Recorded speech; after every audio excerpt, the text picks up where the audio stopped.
Welcome to the Eye on Annapolis Local Business Spotlight. There are thousands of locally owned businesses in the area, some small and some large. Some you may know and others you don't. But one thing they all have in common is a great story, and we want to share it with you. Join us every Saturday as we talk to the founders, the owners, and the managers of local businesses you have come to know and love, and those you will come to know and love. Now here's your host, John Frenay, with this week's Local Business Spotlight. Here's a pro tip for anybody in Annapolis area. If you get a chance to go to Rise Up Coffee, and it doesn't matter whether it's in City Dock at the Market House or on Somerville Road here where we are in Parole, or over in Easton or any of the other locations, Arnold and Edgewater, do it. And that's why I'm here. We're here with Susan Moynihan, who is a local author, and she has just come out with her second edition of a book, which I must say that you probably owe me some gas money because it is the result of several day trips. I hope so. That's my goal. but- Not to owe money, but to get you out there. But 100 things to do in Annapolis and the Eastern Shore before you die. Yeah, exactly. Oh, and you've got the second edition. The first edition, before we started recording, you said came out just before COVID, It when everybody did. hunkered down in their house. It came out in fall of 2019, which was not the best time to have a book launched that said do things before you die. Not to be black humor, but Well, you didn't know it. I didn't know it. didn't So know it. yeah, so it did well, and it sold well. People went out for road tripping. They still really liked it. But the funny thing is, I moved back. I grew up here, and I moved back home full time in 2018. And things have changed more in the area, I think, since COVID than they did in all of my years post high school. Oh, I agree. I mean, COVID Yeah. really had a big whammy on anything. And things went out of business, new things started, things changed. So for me, the book became outdated. And so I reached out to the publisher and said, I'd love to update it, reflecting post-COVID area. Here's what stayed, here's what's different, here's what's, just a little deeper story about the different places. Well, it is. There's so many new places that are around. There's many exciting, cool places to go around. I mean, I guess we probably ought to revisit and go back. I mean, this is 100 things to do in Annapolis and the Eastern Shore before you die. And I mean, it's all sectioned out really, really well as far as, if you want to do music, if you want to do food, if you want to do an experience. It's all there, and you got some wonderful, I looked at the restaurants last time, and you got some wonderful restaurants I hadn't heard of. I mean, I love it. My favorite thing is when I have something that somebody like you has not heard of. Seriously, that's the best. I mean, you throw in Middleton's, Old I'm like, okay, Salties. fine. I'm not going to be dissing on Middleton's. I mean, they're great and everything else, but been there, done that. Well, got the and t-shirt. Middleton's this time is about oyster shooters. So I wanted to keep in favorites, but do them in a little different way that maybe somebody would learn something. Like Jerry Hardesty did not invent the oyster shooter, bless his soul, but it's synonymous with it. So that was a way to sort of My keep it a favorite. funny Jerry story was when Mission Barbecue came in next door to him. Yeah. He hung a signboard out in front and said, "Come to Middleton's for the best barbecue." Oh my God, that's awesome. I'm like, Jerry, no, stay in your lane. Okay. I mean, His lane was downtown. I mean, you're nowhere close to the best barbecue in town. I said, own the oyster shooter, own the piano bar. And then they probably came in and had an oyster shooter instead, And that was something I took out, was a piano bar, because the piano bar is still there, but to me it was all about Larry Lay. It was about Larry. So things change, Yeah, my question is does Larry really move to Florida like he says? Because he's up here an awful lot. He certainly is, and I keep hearing about these cookies that I see pictures of from his wife. I need to get some of those. And he is a good baker. That's what I've heard. She is actually really creative. I mean, I've seen some, we'll just say very creative cakes. Oh, okay. Not safe for work cakes, but safe for radio, maybe? That's right. Okay. That's right. This new book, it's the second edition. I mean, what is involved in a second edition? I mean, obviously you've updated it, but I mean, you don't start from scratch, thankfully, I guess. Well, for some things I did. Per the publisher and per me, it needed to have at least 40% of new entries. Oh, so so this is not just going through saying, okay, they're not here, they're not here. Well, they're here, but we've added something else. Yeah, absolutely. So I wanted it, my goal with this book is that somebody who lives here picks it up and goes, oh wait, I didn't know about that. Somebody who visits goes, wait, I need to know about that. Somebody who's new. And so it needed to be up to date. when I was going back and figuring what am I going to get rid of to add in new things, and so I made an executive call. Last book had Eastern Shore all the way to the coast in it, and this time I took out everything Ocean City related. Okay. So that saved room. I did keep Berlin in only because there's a company called Tracks and Yaks from Western Maryland they take old railroad trails and they do rail bikes, and they Right. have one out there in Berlin that takes you through the old countryside of the Eastern Shore that is very agriculture, and that still felt Eastern Shore to me, even I'm though very excited about that because we're going down to technically- Berlin for a super long weekend in awesome. June. It's great. So we'll do that, and that bike trail thing. I saw that in Western Maryland. That was sort of on my little bucket list of things. I said, oh, It's that would so be kinda fun. cool. It's sort of like where you're like in a 4-person or a 6-person type cart, and Yes, and you go on these old you pedal your way. Yeah, old railways. The bad news about the one in Eastern Shore is that it's flat, so you're gonna have to pedal. The one in Western Maryland is all downhill, so you basically just Oh, it's sit all and- downhill. Yeah. Okay. So this one's more of a workout. That said, it's flat and beautiful, and it's just such a cool way to see the land. I think the closest you can get to it, the better. Yeah, yeah. absolutely. Well, I think, it's like I said, it's so wonderful to sit there and see something that you didn't know. And as I'm going through, I'm like, oh, I didn't realize that. And I like to pride myself on saying that I do kind of know the area pretty well here. Yeah. So You're one of it's, my go-to sources. so. So it's great to see how you really deep dive into that. We talked about COVID, and unfortunately, it killed an awful lot of businesses. Dixon's Auction House. It was one of my favorites. It's gone. Well, now it's moved online, but yeah. Yeah, there's so many that have gone, and there's also opened up opportunities for new ones. Is there any new place that's in here that's totally blown your mind? I love the Parley Room. And there's a lot of cocktail bars, so that's the kind of thing where the great thing about this being my book, I don't have a publisher who's making decisions or advertiser or anything like that. But what I love about their cocktails is that their menu has when the original was invented, and you can get the original or you can get an updated take on it. And being that it's in a historic building that is also updated, I think it's just got a really nice parallel going on. And for those who are listening, the Parley Room is sort of split between State Circle and Main Street. Yes. It's on top of the Vita Taco Bar. Yes. And it's got a name for the hotel on the backside. I can't remember the name of it. But Capital Hotel, maybe? I think so, yeah. Has the big gray porch out back on State Circle. Wonderful little, the term speakeasy is thrown around too much, but it's a very small, intimate little cocktail bar, which has surprisingly good food. They do, yeah, but I love their cocktails, so. Also, here's a really cool thing. In Chestertown, there's the Eastern Shore Food Lab, which is Food Lab? it's called the Eastern Shore Food Lab, and it was part of Washington College. Now it's independent, but the couple that runs it, his whole thing is about eating like a caveman, like eating paleo, but not just with organic grains but with the techniques that were used for original caveman food. And there's a restaurant there called Modern Stone Age Kitchen where he takes all of the practices that he learned about and fosters through the Eastern Shore Food Lab, and it runs it as a restaurant. Everything they do is made purely oldly. They have an on-site butcher that's nose to tail butchery. They have all their breads are made from sourdough starter. It's super cool and it's delicious. So that's something that you might walk by and go, oh, I love their pizza, but not know the backstory behind it. And that's new. That's cool. Yeah, it is cool. How do you discover these? I drive get bored one day I know I do. I love getting my car and just driving around. I love chatting to people and see, what's new with them. I'm just really curious. Well, I find that gets you far in life. Just ask does. questions, be curious. It does. And you find all sorts of things. Yeah. I love to go down rabbit holes. Totally. And find out what's down Yeah, there. and I love to tell people what to do. My friend Daphne calls me Captain Fun because she's always like, what's going on this weekend? What should we do this time? What should we do that Right. time? So I'm also looking out for things that I could tell my friends to do. What hurts the most that is not here?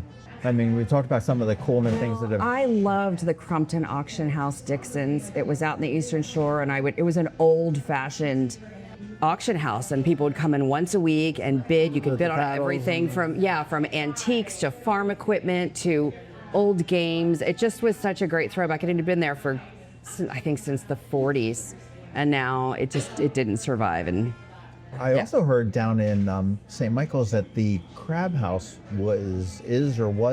it's It was a question. It was like it was going out and then it was coming in because it was supposed to be like what the Maritime Museum was going to take. Yeah, and I was at the Maritime Museum for this book. When was it? Sometime over the winter, and they said they're taking it over, and they're not planning on changing anything. They also took over the ferry boat that The Oxford Bellevue ferry? Yeah, so no, not the Oxford Bellevue. There's it's not a ferry boat. It's like a replica steamboat that goes up and down, and they took that over as well. So I think my understanding as they expand even more is that they just want to protect these legacy properties, and to tear down the crab claw would be devastating. So they're going to operate it as That's an last I heard. Yeah. That's cool. That's Yeah. cool. Well, I saw that the Oxford Bellevue ferry changed ownership too. I'm so happy that it got bought. So- And that was when I wrote the first book. I didn't think anything would change because nothing ever changed in Annapolis. So this time I have little caveats. And of course, the Oxford Bellevue ferry's in it because it's amazing. But I did a little caveat saying, at press time, it was for sale, just so if it goes out of business, it's not that I didn't know about it. I did the same thing with Greenberry Point. Like, Greenberry Point was not in the last book because to me, it was sort of a secret favorite point, but then when we ran into issues of maybe possibly losing it, I wanted to definitely highlight it, and I call out Save Greenberry Point as people who are being active and trying to just bring attention to these treasures we have in our backyard. Sort of conflicted. It's so cool. You sort of want to keep it to yourself. Totally. And one thing, and in COVID, it was my respite. I would go walk my dogs there. When people came to visit, that's where we would go. I think for a lot of people. What do you do if you go to a restaurant and you say, okay, hey, people have said I should check out Billy Bob's Bait and Tackle because they take squid and make it lunch. I don't know. And you go there and you're like, oh, this sucks. Yeah. Well, the joy about writing your own book is nobody knows when I'm coming in that I'm writing a book. Nobody knows that I'm checking it out. So it is purely my opinion. And if I don't like it, I don't put it in. And if I do like it, I put it in. And I stand by everything. You should do a follow-up on the ones that didn't make the book. I'll send you a secret list. Yeah. The avoid list. I mean, I've got my own little personal ones. Oh, so do I. They're nowhere in there. Yeah. I've got 3 lists on my thing. I've got the go anytime, anywhere, any place. Yeah. The one's like, all right, if I need to, I'll go. It's cool. I mean, they're okay. And then the other one's like, I need to change somebody's mind and meet someplace else. And for this, I wanted it to be places that were local, that were locally owned, that had a sense of connection to the area. Chains are fine because they employ people and people like them and all of that, but that's not what this book is about. This book is about homegrown, reflecting sense of place to me. You were born in Annapolis. You were raised in... I was not born in Annapolis. I went to high school here. Okay. Yeah. I feel like I was born. So you're kind of a lifer in Annapolis. Totally, yes. But do you have an equal affection for the Eastern Shore? I mean, the book is about both. I love the Eastern Shore, and I didn't really know. To me, high school, college, Eastern Shore was what you drove through on your way to the beach. So I didn't really, or St. Michael's when you were lucky enough to go out on a boat. Right. I love it. The history there is so cool. There's a lot of things that have been left or reclaimed. I think that's another thing with COVID. A lot of money has come into towns like Easton, but the excess money is feeding into preserving sense of place. And it's shocking to me. It's one of the last places on the Eastern Seaboard where you can be an hour and a half from a major city and have a little homespun museum that nobody knows about that has a picture of a stuffed chicken that won a World's Fair in the 1940s. I don't know whether you ride bike or not, but I do. They have the Tour de Talbot, which is that's usually awesome. Usually it's the day of the bands in the sand, and it's could be a 15, 40, or 65-mile ride, I think. And I do it every year. I love it because you're down on the shore. Yeah. The drivers are more polite for bicyclists. Yes. The shoulders are wider. Yeah. There aren't any hills. You've got all of that going through, but you do wind your way through like cities like Trapp, and you've got Oxford, and you've got Bellevue, and you've got St. Michael's and Easton certainly. Yeah. And you mentioned Easton's just really bloomed, and I mentioned on Reddit one time that Easton's really turned into like a foodie haven. Totally. And somebody said, "What are you nuts? Have you ever been there?" And I'm like, I want to say, have you been there lately? Yeah. Well, actually, it was in the first book as a foodie haven because there were great restaurants there, but it was sort of a lesser known. And now they just won their first James Beard, which is pretty exciting. Harley is that Pete. Baruch? Yeah, Harley Okay. Pete. And the food there is exquisite. It's not typically Eastern Shore, except he grows some of the vegetables in his own garden that are served at the restaurant, which you're not going to find in New York City. And he also oversees the rest of the hospitality company's restaurants, so you can get a taste of his cooking without doing a $300 dinner, which is nice. And to me, that's Eastern Shore, like bringing it down a notch. Oh, it really has. And Eastern Shore, I mean, it's got some of my favorite restaurants too. I mean, Yeah, just, what do you love? Well, just even casual. I mean, I like Amalfi Coast, which was the old Rustico, I guess it is. Yeah. Really like that. I mean, casual and fast casual, I guess that's the term they use, is Bridges is wonderful. Yeah, oh, and the views, yeah. Noxie's Table is also very good. It is, yeah. Not great for the views. And Yeah. I'll tell you, Libby's is actually, which is the new Hemingway's, Yeah. has does a really good Yeah. job. And then certainly you can go down to St. Michael's, there's any number of places, the Inn at Perry Cabin, and you've got everything that's down there as well. Well, and one of my Rise Up is in this Yep. book. It wasn't in last time, just because it you got to figure out what you're going to put or not put. And just in the 6 years since the last one came out, 5 years, it's expanded even more. So as you said, there are 13 of them. But also, Tim Curitan's brother, Brett Curitan, started Rude Food, which is, he's got Rude Burger, that's the Rude he's got Burgers in East- Bodega. right. So that gets a mention because when I drive through, I go to Rude Burger and I get a burger and I get their bourbon slushy, which is changes all the time, and it's like a Slurpee with bourbon in it. All right, well, throw some history back to you. Where did Brett Curtin get his start? Well, he learned about coffee in the Peace Corps Okay. and then traveled around coffee-making countries to learn about coffee production. Then came back, probably had to get a job. So this is where you come in. Yep. Main ingredient back at the time. Now main and market. Yeah. I guess now. But love yeah, that no, place. he was the executive chef there for quite some Oh, time. God. And that's another one of my favorites. But also with this, I had to think, like, is it worth, if you live on the Eastern Shore, driving across the bridge to come to Annapolis, or if you're in Annapolis, is it worth driving across to go to the Eastern Shore? And so Main and Market is a perfect example of someplace that I love. It's right down the street from me, but I don't know that I would. It's It's a funny secret that- I want to keep for myself, maybe. It's funny that you say that, because this morning I was at my dentist, and the hygienist, I said, "Oh, do you like this early morning hours?" My appointment was at 7 a.m. And she says, "Oh, I love it because I'm done like at 1:30 or 2 and everything else, and I've got a little bit of a commute. I live in Easton." And Oh, yeah. I find that the Eastern Shore people, and maybe it's just out of necessity, have no problem Yeah. coming over here and doing things, going to see a movie or whatever, shop or whatever it is, then go back there. Yeah. Annapolis people have this like, "Oh my gosh, it's the bridge." Yeah. It's true. But you just go over. It's the same going down like into Edgewater. It's very weird. Annapolis, I mean, I've worked with a fitness center that's in the shopping where the old Giant was. Yeah. And they were like, "Why don't we get people from Annapolis coming here?" And I said, "Because the bridge is like, like a brick wall." Yeah. And I timed it one time. I could get to that fitness center on Mayo Road on a machine in less time than I could go from my house up here to 24 Fitness that was here at the time. Oh, man. By the time I parked, got in, checked in, and got in on a machine. Yeah. I saved 7 minutes by going to Edgewater, and it's very strange. But, the Eastern Shore, I mean, as long as you're good with driving over the bridge, Yeah. it's so well worth Yeah. going over. Well, and especially we can go by boat. Yeah. I mean, it takes, 15 minutes to get to Libby's by boat downtown as opposed to, but I think it's the who knows how long it's going to take kind of thing. I don't know. And another thing I always thought that in Annapolis, I know we're really sort of focused centric on food at this point, but Annapolis was always in my opinion, town No question. for food. Yeah. I mean, it was okay. You weren't going to get hearty meals. You weren't going to be, oh my gosh. And my sort of goal was, I said, we needed a couple restaurants where somebody in Northern Virginia, DC, Baltimore, Eastern Shore would come here, eat, and leave.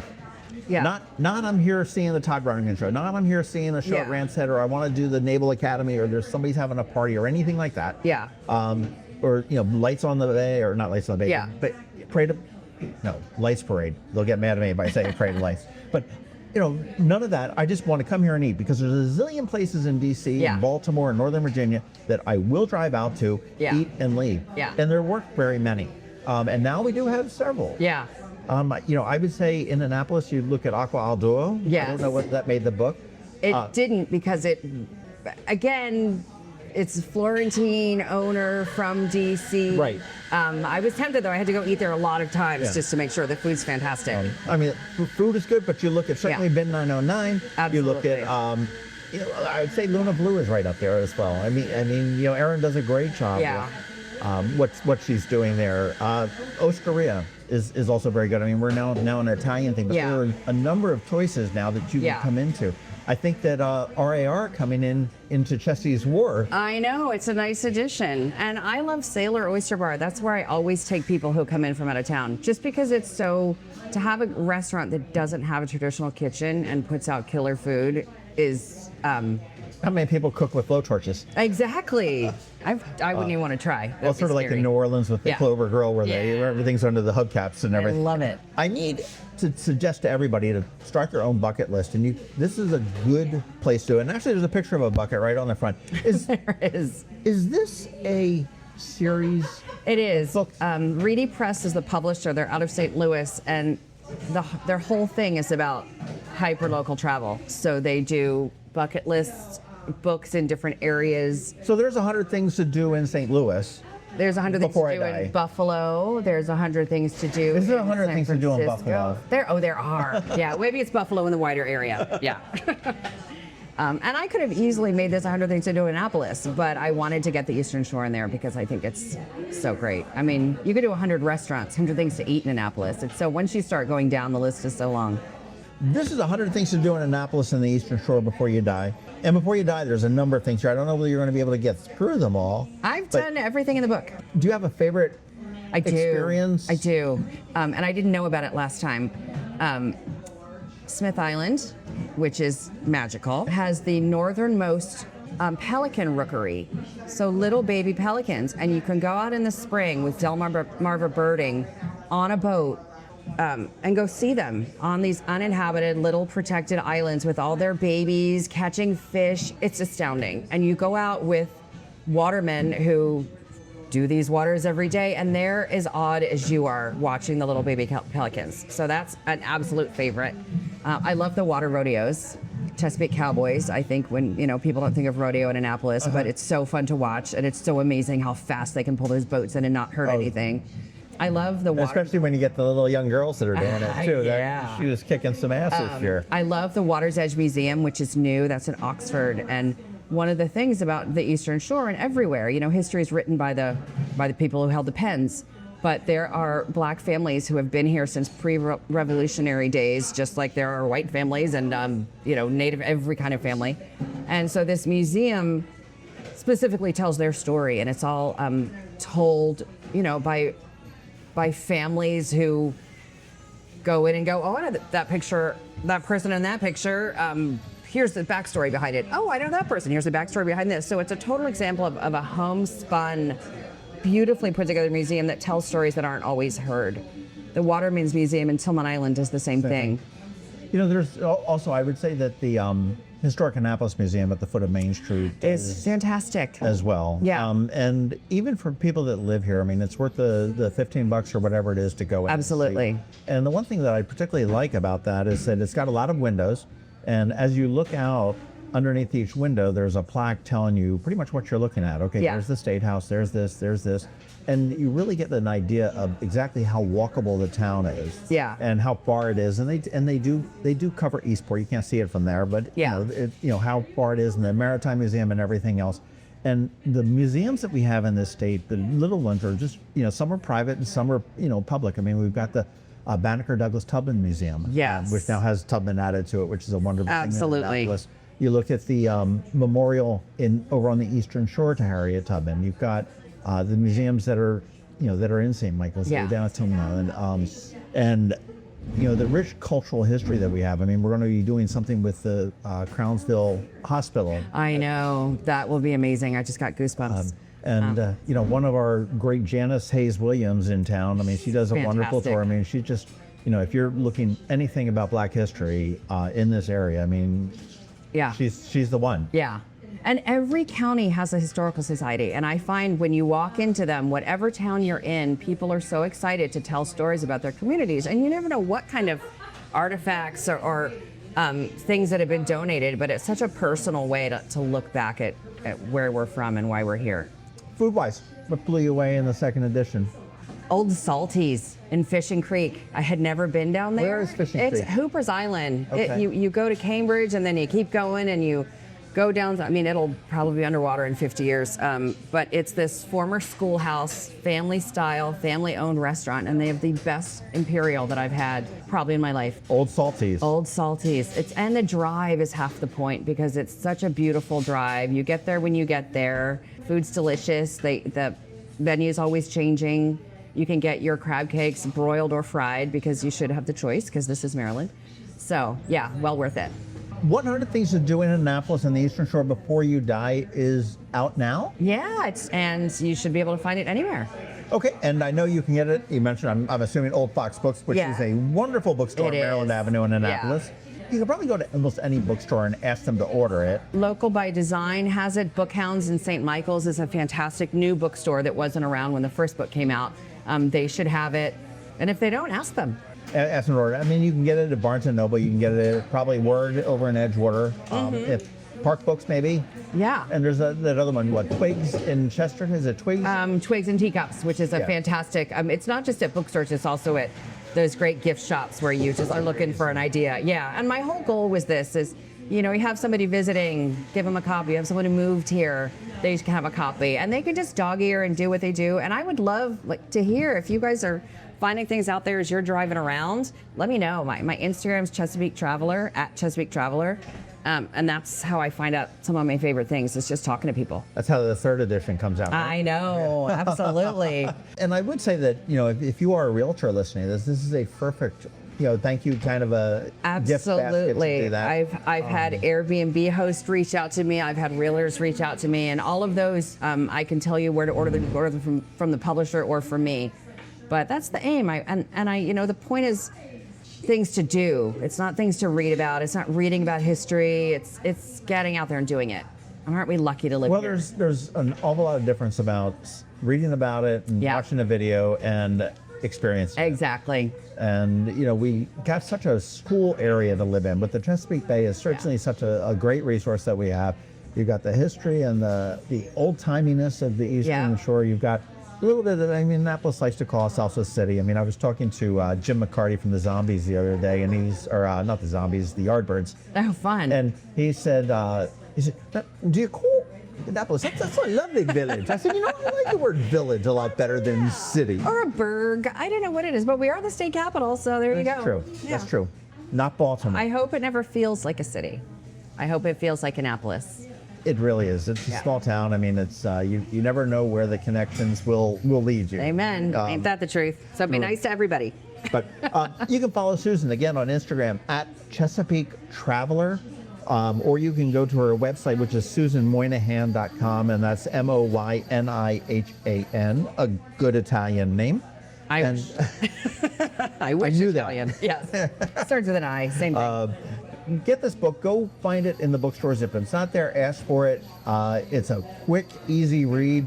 You may not want to hear this, but it's be perfect to put into the bathroom in the restroom where Whatever works. you can sit down there and read. It beats a 5 or 10 pages. Dive into it, because if you don't know what we have here, you're missing out on an awful lot. And this, I'm sure, still misses out on an awful lot, but boy, it's a great start. I need 1,000 things to do in Annapolis and the Eastern Shore for the next one. And thank you so much. You do so much to share everything that's going on in our community. Indispensable resource. I so appreciate the attention. And no, you do. You succeed. You really do. Get the book, 100 Things to Do in Annapolis and the Eastern Shore Before You Die, by Susan Moynihan. And thank you very much for coming out to Rise Up to talk with me about it. Congratulations. Thanks so much. Thanks for listening to this week's Local Business Spotlight. Please make sure to visit eyeonannapolis.net for all your local news, events, and opinion. And in case you haven't already, please subscribe to the Eye on Annapolis Daily News Brief, where we bring you all the day's local news direct to your phone, tablet, or computer in about 10 minutes. It comes to you at 6 a.m. every Monday through Friday, and you can subscribe on Apple Podcasts, Google Podcasts, or wherever you get your podcasts.